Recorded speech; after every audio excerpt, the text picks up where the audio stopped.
Bom dia, senhoras e senhores, e obrigado por aguardarem. Sejam bem-vindos à teleconferência da Lynx para a apresentação dos resultados do quarto trimestre 2019. Agora passo a palavra ao Alberto Menache, que iniciará a apresentação. Por favor, Alberto, pode prosseguir. Bom dia. Muito obrigado pelo interesse e confiança na Lynx. Gostaria de começar falando um pouco sobre o momento que estamos vivendo com a disseminação do novo coronavírus. Um cenário bastante desafiador e preocupante em todas as esferas. Há 2 semanas, a Lynx adotou medidas preventivas necessárias para minimizar os efeitos da pandemia e, com a criação de comitê de crise, definiu home office para todos os seus colaboradores, suspendeu ou postergou as viagens de negócios nacionais e internacionais e vem debatendo e monitorando diariamente diversos outros temas. Nesse momento, grande parte dos nossos clientes está enfrentando uma situação bastante adversa, com fechamento temporário de lojas e forte redução no consumo, principalmente para itens não relacionados à alimentação, medicamentos e higiene. Com isso, as soluções da Lynx Digital, como o e-commerce e o Delivery App, têm se fortalecido como alternativas para garantir ao menos uma parcela da receita desses varejistas durante esse período. Devido às incertezas quanto à dinâmica da evolução desse surto, os efeitos sobre as atividades econômicas e as medidas a serem adotadas no Brasil e demais países da América Latina em que a companhia opera, torna-se impossível prever nesse momento o impacto total sobre a economia global e, por consequência, também sobre os nossos negócios. Até o momento, a Lynx não sofreu impacto material causado pela disseminação do vírus e segue monitorando os níveis de inadimplência e churn por fechamento de lojas. Destaco também que a Lynx possui um importante saldo de caixa líquido. No quarto trimestre de 2019, registramos 561 milhões e, excluindo a dívida bruta e o leasing decorrente do IFRS 16 e também o earn-out líquido de conta a pagar por aquisições, o caixa líquido ajustado seria de 735 milhões no trimestre. Continuamos operando normalmente e reafirmamos o compromisso com a segurança dos nossos colaboradores, garantindo o atendimento aos nossos clientes e fornecedores e, consequentemente, com o negócio. Agora, eu passo a palavra ao Ramatiz para falar sobre os resultados do quarto trimestre de 19. Ramatiz, por favor. Obrigado, Alberto. Bom dia a todos. O ano de 2019 foi um ano muito importante para a Lynx. Foi um ano que reforçamos nosso posicionamento como sendo a escolha natural em tecnologia para o varejo omni. Nós fortalecemos a nossa plataforma end-to-end com o lançamento de novas tecnologias, parcerias para a Lynx Digital e Lynx Pay Hub, além de aquisições estratégicas que fizemos ao longo do ano. O ano também foi marcado pelo IPO em junho, tornando-se a primeira empresa de software brasileira com capital aberto na NYSE. E também reforçamos nossa presença comercial com a expansão de franquias e com a capacitação dos times, com foco principalmente na satisfação e sucesso dos nossos clientes. Nesse contexto, a estratégia de cross-sell dos serviços da nossa plataforma end-to-end seguiu como o nosso principal driver de crescimento. Esse posicionamento também viabilizou a conquista de novos clientes, considerando as múltiplas portas de entrada da plataforma da Lynx. E encerramos o ano com um volume total transacionado de aproximadamente 300 bilhões de reais. No quarto trimestre de 2019, nós assinamos novos projetos para integrar os canais online e offline dos varejistas através do ONS, totalizando 16 clientes em diferentes estágios de implantação. Reforçando ainda a nossa liderança na estratégia Omnichannel, nós firmamos parcerias com importantes marketplaces, com o objetivo de complementar o apoio aos nossos clientes na jornada de transformação digital e fortalecer uma relação fluida com seus consumidores. Além disso, as ofertas do LinksPay Hub continuam sustentadas principalmente pela adoção do TEF e pela expansão contínua do nosso portfólio de soluções diferenciadas, nativamente integradas à plataforma da Links. Com foco constante na rentabilidade do nosso negócio, também firmamos parcerias estratégicas para a integração de wallets e reforçar ainda mais o QR Code e a conta digital da Links. Após um ano de lançamento do LinksPay, já atingimos o quarto maior volume financeiro dentre os adquirentes que transacionam no nosso TEF. Agora eu passo a palavra a Carol, gerente de RI da Links, para prosseguir com a apresentação. Pode prosseguir. Obrigada, Ramatiz. Seguindo para o slide 3, destaco a abertura do programa de recompra no início de março. Nesse contexto, a Links poderá adquirir até 8,1 milhões de ações ordinárias até 9 de setembro de 2021. Porém, seguiremos cautelosos na execução desse programa, em um momento em que a gestão eficiente de caixa também é algo essencial nesse cenário de incerteza, como comentado pelo Alberto. Destaco também as duas aquisições recentes. A PinPag, uma fintech especializada em meios eletrônicos de pagamento, com soluções personalizadas e disruptivas de parcelamento para o varejo, e a Nemo, uma das pioneiras em soluções de delivery personalizadas, integrando o app de delivery do estabelecimento e a plataforma de e-commerce. Essa última tem sido uma ferramenta bastante importante para os varejistas nesse momento de maior demanda por digitalização. Conforme podem ver no slide 4, a receita recorrente atingiu 196 milhões de reais, representando 76% da receita bruta, mais 15% sobre o quarto TRI de 18 e um aumento de 8% frente ao terceiro TRI de 19. No quarto trimestre de 19, Links Digital e LinksPay representaram individualmente cerca de 13% e 12% da receita recorrente total, respectivamente. Importante destacar que a aquisição da Seta Digital em outubro de 19 foi alocada como parte da Links Core, fortalecendo sua representatividade na receita recorrente. No slide 5, mostramos que a receita líquida foi 22% maior em relação ao quarto T18 e mais 13% no acumulado do ano versus 2018. Seguindo para o slide 6, destacamos que o EBITDA ajustado atingiu 53 milhões de reais no trimestre, mais 17% em relação ao EBITDA ajustado do quarto TRI de 18. No comparativo entre 2018 e 2019, tivemos um aumento de 16%, com uma margem EBITDA ajustada de 24,7% no ano.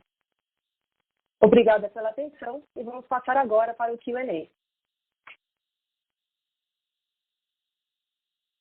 Senhoras e senhores, iniciaremos agora a sessão de perguntas e respostas. Para fazer uma pergunta, por favor, digite *1. Para retirar a pergunta da lista, por favor, digitem *2. Por favor, aguardem enquanto coletamos as perguntas.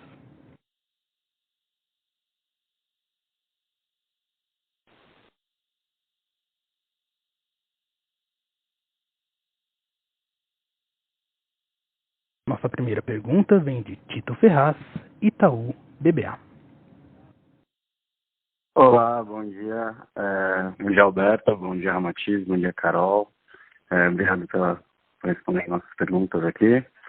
A minha primeira pergunta aqui vem em relação ao LinksPay. Eu queria ter um pouco mais de visibilidade sobre o TPV do ano de 2019 e talvez uma posição final no mês de dezembro que possa ajudar para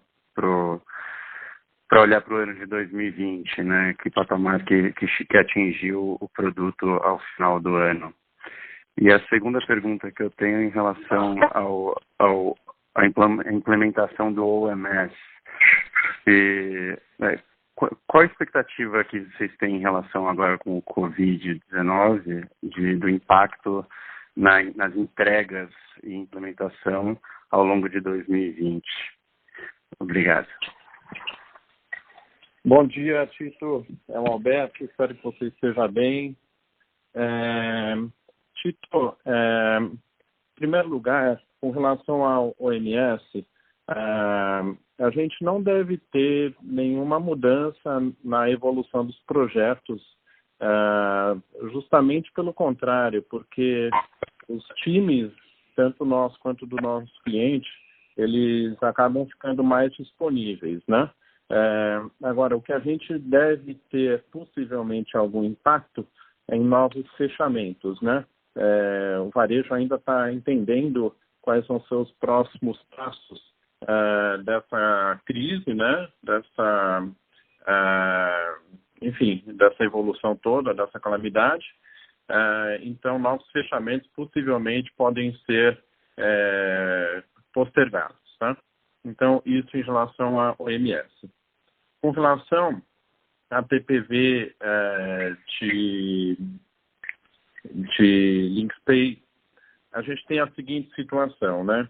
Em primeiro lugar, acho que é importante reforçar o que a gente já vem dizendo, que aquela projeção de atingir 100 bilhões no futuro, né? Aquela expectativa, ela não existe mais, né? A gente tem procurado se concentrar em ativos que tenham mais qualidade do que quantidade, ou seja, a gente quer operar com produtos que nos deem margem, né?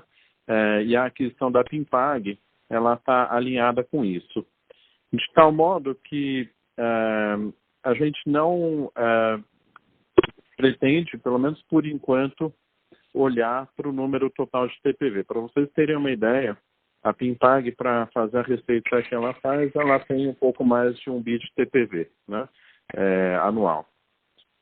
Com toda essa mudança no cenário, fechamento de lojas físicas, etc., é muito difícil estimar nesse momento qual vai ser o TPV da LinksPay para o ano, né? A gente vinha rodando num cenário anterior pré-crise, num TPV anualizado por volta de 5 bilhões de reais, tá? Mas a partir de agora tudo isso vai ter que ser revisto, tá bom? Tá bom, obrigado, Alberto. Espero que todos estejam bem aí. Um abraço a todos. Obrigado, igualmente. Cuidem-se. Nossa próxima pergunta vem de Maria Tereza, Banco Santander. Oi, pessoal, bom dia. Espero que vocês estejam bem. Obrigada aí pelo call. Eu queria entender se vocês já têm alguma expectativa dos dados preliminares que vocês conseguem coletar de quanto os clientes de vocês têm sido impactados. E, por outro lado, como estão os trends no e-commerce? Se tiveram uma performance bem forte lá na época de Black Friday, vocês conseguem ver uma aceleração de e-commerce? E a minha segunda pergunta seria um pouco sobre... A Carol falou um pouco da posição de caixa, da estratégia de vocês, mas como que vocês veem a estratégia de M&A aí para 2020, 2021? Acho que pode ter até, talvez depois que isso tudo passar, algumas oportunidades lá na frente, né? E é isso, obrigada. Sim, perfeito. Obrigado pela pergunta, Maria Tereza.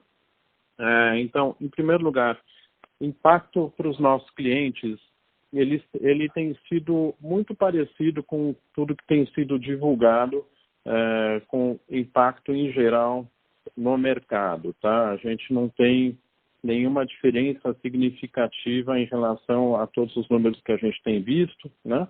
Então, a gente tem alguns segmentos que foram, vamos dizer assim, a maioria dos segmentos foi impactada negativamente, alguns poucos que foram impactados no início da crise positivamente. O que eu mais destacaria é o de farmácias, que a gente chegou a ver crescimento no começo, né? Porque todos os consumidores correram para estocar medicação, aí teve informação desencontrada sobre remédios que podem ajudar também na cura aí, ou pelo menos na mitigação do Covid-19, então muita gente correu para fazer o seu estoque, então esse segmento teve até algum crescimento. Mas quando a gente olha de forma geral, todo aquele que é o mix de shopping centers, né, tudo aquilo que a gente encontra dentro de um shopping center foi mais impactado porque o faturamento caiu realmente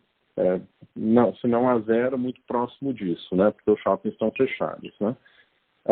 Quando a gente olha para a média geral, a gente está falando em algo como uma queda de 50% nas vendas, tá? E também tem um outro segmento que foi um pouco menos afetado, mas também a gente vê queda, mas não tão grande quanto os demais, que é postos de combustível, né? Os postos de combustível continuam operando, então a gente vê queda, mas não tão grande quanto os demais. Quando a gente olha o setor de food service, também bastante afetado, né? Mas aí eu quero conectar isso com algumas boas notícias também, dentro, vamos assim, daquilo que é possível a gente ter de boas notícias. A nossa aquisição da Nimo com App Delivery, agora no começo do ano, foi extremamente oportuna. Então, as vendas da Nimo, para vocês terem uma ideia, se multiplicaram por 4 ou 5 vezes, né? A gente colocou isso na nossa home também, então na home da Lynx tem a oferta da Nimo, né? Por quê? Porque é uma forma da gente ajudar os nossos clientes a sobreviverem nesse período de crise, né? O e-commerce em geral, dependendo do segmento, ele foi afetado, mas foi menos afetado, né? Então em moda houve alguma queda, mas não foi uma queda tão expressiva. Agora, a gente tem muita demanda por nossos projetos, né? A gente tem desenvolvido ofertas de e-commerce para o setor de farmácia, para o setor de moda, que a gente sempre operava. A gente tem conseguido subir os sites numa velocidade menor do que o usual, né? Então, a gente tem feito aí inúmeras ações para acelerar a digitalização e o e-commerce de uma forma geral. Com relação a M&A, a gente está aguardando um pouco, né? A gente tinha alguns processos em andamento. Nesse momento, a gente tem tratado de preservar o caixa, né? A gente tem uma posição de caixa muito sólida, porque a visibilidade de quando essa crise vai terminar, ela é baixa ainda, e principalmente o que vai acontecer depois que os shoppings e o comércio reabrir. Ou seja, não necessariamente a gente vai voltar rapidamente para o nível pré-crise, né? Então, a nossa postura tem sido de cautela, a gente segue olhando inúmeros targets, mas com uma cautela redobrada. Não, perfeito. Muito obrigada.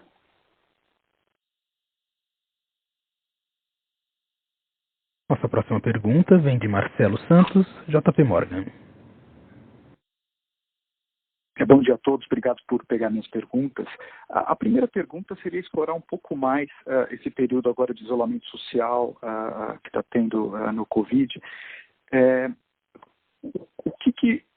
Como que está, por exemplo, o seu serviço de implementação? O que dá para fazer remoto?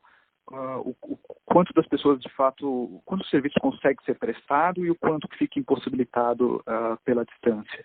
Então, essa é a primeira pergunta. E a segunda, se você pudesse dar uma ideia, por favor, do crescimento orgânico da receita recorrente. Obrigado. Marcelo, obrigado pela pergunta. Então, a primeira questão, né? Praticamente todos os serviços podem ser feitos remotamente, tá? A gente foi desenvolvendo ao longo dos anos essa capacidade, então a quantidade de material que nós temos online, aberto para o público, a quantidade de serviços que a gente já vinha fazendo remotamente para otimizar também toda a questão de alocação, minimizar viagens, etc. Isso já era uma constante para nós, tá? Então isso já fazia parte do nosso know-how. Mas até por uma questão cultural, muitos clientes ainda queriam que a gente fosse presencialmente até eles, né? Então isso está mudando rapidamente. Agora, uma coisa incrível que nós conseguimos, desde o comecinho da crise, a gente colocou praticamente a Lynx inteira em home office. E o que isso significa na prática? Dos nossos quase 4.000 colaboradores, a gente olhar desde o início da semana passada, nós tínhamos aproximadamente 10 colaboradores trabalhando presencialmente em alguma filial da Lynx, né? E na semana anterior também a gente já tinha um percentual elevadíssimo de gente trabalhando em casa. Então a gente descobriu realmente uma nova forma de trabalhar, né? A gente até fala internamente que se a gente já soubesse disso anteriormente, não precisaria ter investido em tantos escritórios. Então, realmente, assim, não existe um problema para se prestar, ou uma restrição, melhor dizendo, para se prestar o serviço remoto. O que pode ocorrer, e que necessariamente deve ocorrer um pouco, pelo menos, a gente não sabe precisar em que grau, é uma redução da demanda desses serviços, né? Então, essa é a primeira questão. Com relação ao crescimento orgânico da receita recorrente, ele ficou em 9% em 2019, mas é importante mostrar que houve uma aceleração no quarto trimestre em relação ao trimestre anterior, né?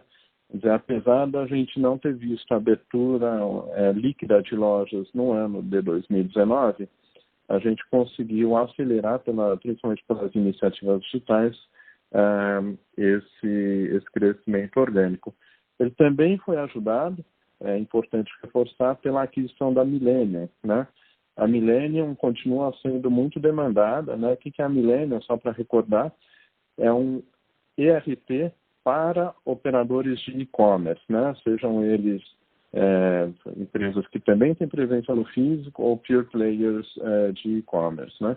Então, toda essa fase de digitalização que começou a acontecer mais fortemente em 2016, né? Se a gente olhar em retrospectiva, a grande maioria das aquisições da Lynx desde 2016 foi na área de e-commerce e digital, né? Ela foi extremamente acertada para que a gente pudesse amenizar os efeitos dessa crise no momento. Perfeito, muito obrigado. A próxima pergunta vem de Leonardo Olmos, Bank of America. Olá, bom dia a todos. Primeiro eu queria se vocês pudessem, por favor, dar um detalhe sobre o crescimento da receita da Lynx, no sentido de o que poderia impactar por provavelmente fechamento de lojas, pelo menos na primeira metade de 2020, versus o quanto vocês têm um impacto mais no curto prazo de redução de volume financeiro. Então eu queria entender, olhando a receita recorrente de vocês, quanto vem do impacto de um eventual fechamento de lojas, que a gente ainda não tem ideia, e quanto vem mais ou menos de transações financeiras. Não necessariamente dar números, mas mais dar uma ideia de como a gente pode tentar fazer essa conta aqui. Obrigado. Leonardo, obrigado pela pergunta. Bom, em primeiro lugar, e é ótima a sua pergunta, porque acho que esse é um momento onde fica claríssima a diferença da Lynx para empresas que são somente de meios de pagamento, por exemplo, ou empresas que estão expostas ao varejo, mas que não têm um modelo de negócio como o nosso, né? Então, da receita recorrente da Lynx, que é quase 80% aí da nossa receita total, a gente tem a grande maioria da receita, eu poderia te dizer 90 e poucos por cento, não tenho o número exato aqui, que é subscrição, que é assinatura mensal, onde os clientes pagam pelo uso dos nossos sistemas. É muito pouco relevante o volume transacional. Inclusive, quando a gente fala de Lynx Pay Hub, a principal receita de Lynx Pay Hub é a receita do TEF, né, que é uma assinatura mensal também, né, que as empresas usam para ter o gateway de pagamentos nas lojas físicas, né. Então, no digital, a gente tem sim volume transacional, mas naturalmente ele é pouco impactado e no primeiro momento é o contrário, é ele que deve crescer mais, né? Então, basicamente, a gente vai ter um impacto mais relevante no TPV de LinksPay, que ainda é muito pequeno e ele é irrelevante para os números consolidados da companhia, e em alguma coisinha, talvez, do digital, e eventualmente um outro produto no LinksCore, que também tem um modelo um pouquinho transacional. Mas estamos falando talvez de 5% ou menos da nossa receita recorrente total, tá? Isso em primeiro lugar. Sobre a questão de fechamento de lojas. Gostaria de recordar de onde é que a Links veio e qual é a nossa maior fortaleza. A nossa maior fortaleza é em clientes médios e grandes, né? Então, a gente olha, são empresas mais estruturadas, com mais caixa, com mais poder de organização e gestão para reagir a uma crise como essa, né? Com mais capital de giro. Então, a gente olhou, né, na crise de 2014, na crise de 2008, 2009, que no final os nossos clientes, inclusive, conseguiram sair mais fortalecidos da crise. É claro que essa crise é uma crise diferente das anteriores, né? O varejo é o setor mais impactado de todos, no sentido de que o comércio fechou. Mas eu tenho uma boa confiança de que o impacto para os nossos clientes vai ser muito menor do que a média do varejo. Com relação à Hiper, uma empresa que nós adquirimos ano passado, com foco no pequeno varejista, se vocês, enfim, tiverem tempo e interesse, podem dar uma olhadinha no site da Hiper, hiper.com.br, vocês vão ver que houve um reposicionamento do produto. Esse produto ele está focado hoje em colocar o pequeno varejista para vender online, né? Então, essas integrações foram feitas ao longo do ano passado, no período pós-aquisição. Então, mesmo na Hiper, eu acredito que a gente conseguiu se reposicionar rapidamente para fazer frente ao novo cenário. Tudo isso dito, e para concluir, eu acredito sim que a gente vai ver um fechamento líquido de lojas no decorrer desse ano. E a gente vai ter que se ajustar para isso e seguir se reinventando como a gente vem fazendo ao longo dos últimos anos, focando mais ainda na digitalização. Excelente, Alberto. Obrigado. Só uma outra pergunta não relacionada. É um pouco sobre o quarto tri, mas ajuda a gente a entender aqui os números. Teve essa questão desse serviço ter sido bem forte, né, no trimestre. Eu queria que você discutisse um pouco isso e eventualmente, como que você faz a cobrança da implementação. A gente já conversou um pouco com a Carol ontem, ela explicou muito bem, mas a gente queria entender como que cobra a implementação, o que a gente deve ver desses números para frente, se pode ter algum spike de novo do digital, como foi no trimestre passado. Obrigado. Olha, olhando daqui para frente, eu vejo uma receita de serviços não tão forte quanto foi no quarto trimestre de 2019. Nesse período, a gente realmente fechou diversos projetos de OMS, de e-commerce, né? Então, eu não acho provável que isso se repita nesse momento, né? Tem muitas empresas que querem se digitalizar.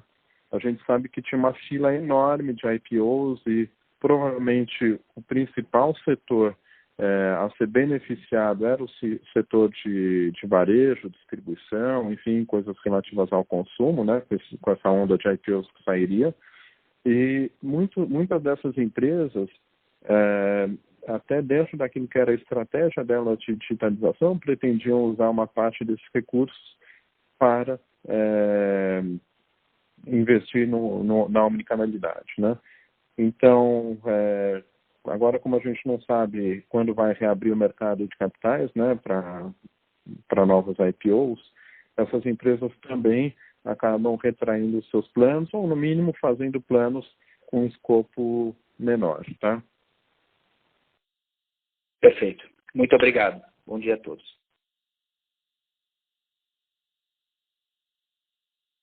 Próxima pergunta vem de Fred Mendes, Bradesco. Bom dia a todos, obrigado pelo call também. Eu tenho duas perguntas aqui também, acho que a última vai até em linha com o que o Léo mencionou agora, mas só para entender aqui melhor um pouquinho, Alberto, quando eu olho aqui essa receita de serviços, ela crescendo bem, né? Você já mencionou uma boa parte aí, receita vindo de projetos de Omni, a gente viu um movimento semelhante ali no segundo T18, mas parece que isso, obviamente era o começo, acho que o tempo de implementação acabou sendo um pouco mais longo, mas ele parece não ter batido full na receita recorrente. Então, só queria entender quando que a gente pode esperar, se a gente ainda está naquela janela de 6 a 9 meses de implementação, e eventualmente depois disso, isso deveria dar um spike aí na receita recorrente, uma vez que esses projetos estiverem aí 100% implementados. Essa é a primeira pergunta. E a segunda pergunta, teve a questão da redução do earnout ali também, chama um pouco a atenção só o valor, né? Esse trimestre foi um pouco mais alto, acho que na casa de 18 milhões. Então, só queria entender se vocês acham que está um pouco mais difícil extrair os ganhos que vocês inicialmente esperavam dessas empresas, eventualmente, não sei se a liderança não está permanecendo até o final, então só entender um pouquinho o que está tendo parece que mesmo nesse TRI foi um pouco mais forte, essa discrepância ali na parte de earnout. Obrigado. Obrigado pela pergunta, Fred. Sobre reversão de earnout, tem uma explicação muito simples, né? A maior empresa que nós adquirimos nos últimos anos e que foi impactada pelo não cumprimento de suas metas foi a Síntesis, né? O nome anterior a NAPSE. NAPSE é o nome que a gente usa na América Latina atualmente. Então, o que aconteceu? A gente tinha ali um earnout em dólares, né? Essa foi a única aquisição que a Lynx fez em dólares. E, naturalmente, todas as metas, assim como o preço, eram em dólares, né? Então, a gente tinha ali um earnout mais expressivo, porque era uma curva ascendente de, vamos dizer assim, projeções. E, naturalmente, como uma boa parte da receita está no México, na Argentina e em outros países da América Latina, e principalmente a moeda argentina sofreu no ano passado uma desvalorização tremenda, né?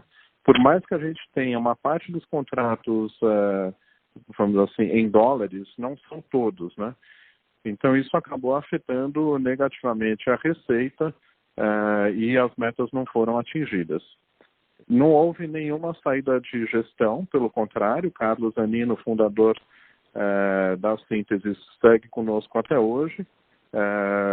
Ele, enfim, já tinha planos de mudar de papel, então ele era o nosso CEO para a América Latina até então.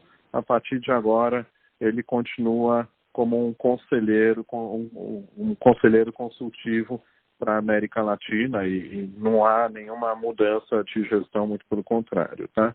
O nosso turnover na operação de NAPSE, de América Latina, ele foi baixíssimo no período, todas as lideranças estão lá, são as mesmas, não teve nenhuma mudança nesse sentido. Com relação a outra pergunta, que é a receita recorrente advinda da omnicanalidade, e como isso deve impactar na receita total, assim, os projetos eles levam, como você mencionou, de 6 a 9 meses, porém, não tem como rolar o TAP com loja fechada, né? A omnicanalidade depende da integração do físico, do online, dos diversos centros de distribuição, etc., né? Então, a gente tem um piso, em geral, nessa receita recorrente e um volume marginal por número de... um valor marginal por número de pedidos, por valor transacional, etc., né? Então, sim, a gente vai ver um crescimento dessa receita recorrente. É a receita recorrente que mais cresce na Lynx atualmente, né? Mas o percentual sobre a receita total ainda não é tão significativo. E olhando para a massa toda de receita recorrente que a gente tem, Essa certamente vai impactar positivamente, mas olhando para o todo, como eu não sei como é que vão evoluir as demais receitas recorrentes, é possível que o todo também não performe como a gente esperava anteriormente. Tá bem, Fred? Perfeito, Alberto. Muito claro. Obrigado. Nada, um abraço. Tá.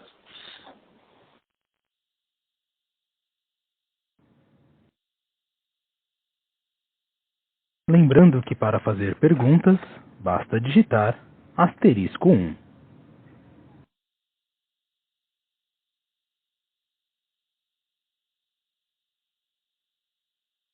Encerramos neste momento a sessão de perguntas e respostas. Gostaria de passar a palavra ao Sr. Alberto Menache para as considerações finais. Por favor, Sr. Alberto, pode prosseguir. Bom, eu gostaria de terminar esse call agradecendo o tempo, a confiança de vocês, dos nossos acionistas, agradecer especialmente o time da Lynx, que tem se dedicado e tem se reinventado de uma maneira ímpar nesse período. Os nossos indicadores de atendimento continuam no mesmo nível ou melhores do que nós estávamos antes. Gostaria de reafirmar que a nossa posição de caixa é muito sólida, nosso modelo de negócio, da mesma forma, é muito resiliente, e a gente tem confiança e otimismo de que, com a ajuda de Deus, dos nossos cientistas, etc., a gente vai superar isso, enfim, em breve. Fiquem todos bem, com saúde, cuidem-se e até a próxima. Um grande abraço. A audioconferência da Lynx está encerrada. Agradecemos a participação de todos, tenham um bom dia e obrigado por usarem Chorus Call.